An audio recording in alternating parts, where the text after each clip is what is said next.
किसानों को अपनी गाड़ी से कुचलने के आरोप में 9 अक्टूबर को जेल भेजे गए केंद्रीय गृह मंत्री अजय मिश्रा टैनी के पुत्र आशीष मिश्रा मोनू के पुलिस कस्टडी लेने के आवेदन पर आज सीजेएम न्यायालय में सुनवाई हुई। इस दौरान मुख्य न्यायिक मजिस्ट्रेट श्री चिंताराम के न्यायालय के आसपास पुलिस की और रैपिड एक्शन फोर्स की भारी आवागमन और सुरक्षा व्यवस्था रही। अभियोजन पक्ष ने पुलिस कस्टडी के लिए और पूछताछ के लिए 14 दिन के लिए कोर्ट से रिमांड दिए जाने की प्रार्थना की।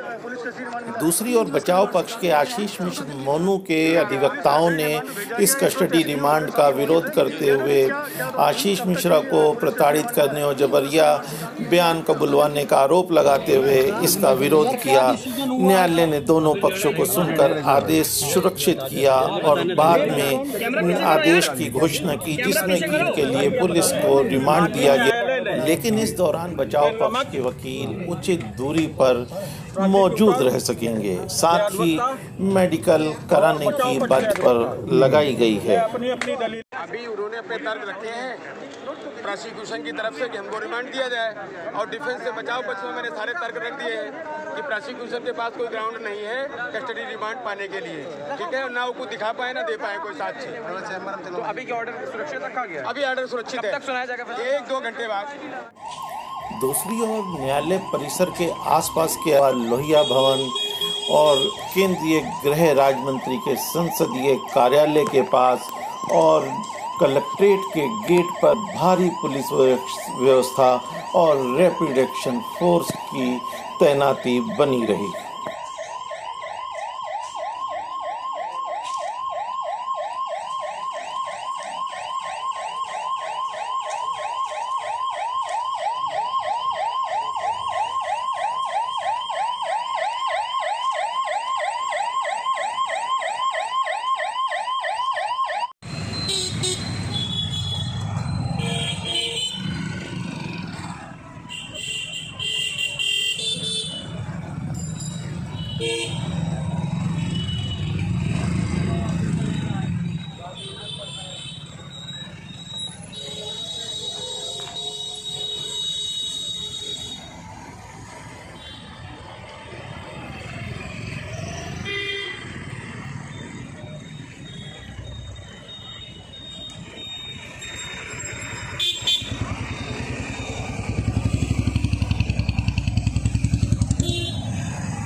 तीन अक्टूबर को तिकोनिया में हुई इस घटना के दौरान भाजपा के मारे गए ब्राह्मण कार्यकर्ताओं को लेकर ब्राह्मण महासभा ने भी अपना विरोध प्रदर्शन अंबेडकर जारी रखा हुआ है।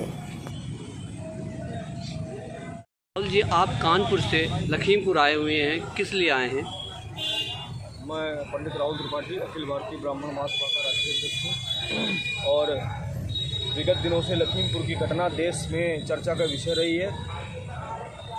कई दिनों से घटना पर पुलिस प्रशासन की एकपक्षीय कार्रवाई को देखा और जिससे ब्राह्मण समाज में और समस्त मृतकों के परिवारजनों में रोष उत्पन्न हो रहा है कि पुलिस प्रशासन एकपक्षीय कार्रवाई करते हुए नोटिस गिरफ्तारी कर रहा है, लेकिन उन्हें पक्षी कर रहा है। दूसरे पक्ष पर ना तो कोई नेम्ड एफआईआर है, अज्ञात एफआईआर दर्ज की गई है। परिजनों ने बताया कि उन्होंने नामजद तहरीर दी थी, उनको ना तो कोई नोटिस इशू किया गया है, ना ही सम्मनी की गई है, ना कुर्की की कार्रवाई, ना ही इनाम घोषित किया जा रहा है। उनको पूर्णतः संरक्षण जैसा पुलिस प्रशासन दे रहा है, ऐसा प्रतीत होता है। तो जब 2 एफआईआर हैं तो दोनों पर न्याय बराबर होना चाहिए। एक कानून अंधा होता है, एक कान से नहीं सुनता, दोनों कानों से सुनना चाहिए। मैं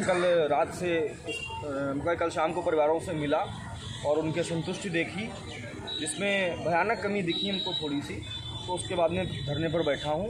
कल रात से अभी तक प्रशासन इस तरह मदमस्त और मदान्ध हो चुका है कि इतने लोग यहाँ पर हैं, उनकी कोई भी सुध लेने के लिए प्रशासन और सरकार नहीं दिख रही है। यहाँ से लोग क्या संदेश देना चाहते हैं?